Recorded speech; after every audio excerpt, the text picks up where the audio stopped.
اون روزها نمیفهمیدیم، حالا بنده که نوجوان بودم، بزرگا هم نمیفهمیدن. یعنی امروز ما روشن شده، واضح شده برا ما که چه خبط و خطایی در اساس انقلاب 57 صورت گرفت.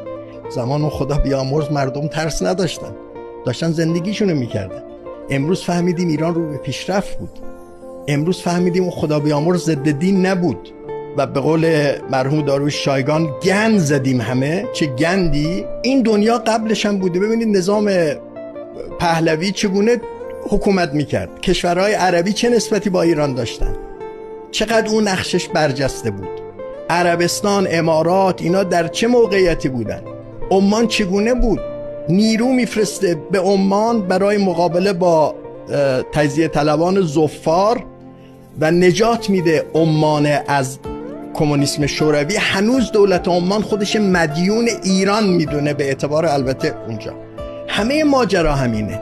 ما شروع کردیم، ما غیر نرمال شروع کردیم. چرا در زمان شاه که صدام عرض کردم طمع داشته به ایران، چرا شاه با دیپلماسی صدام مهار میکنه؟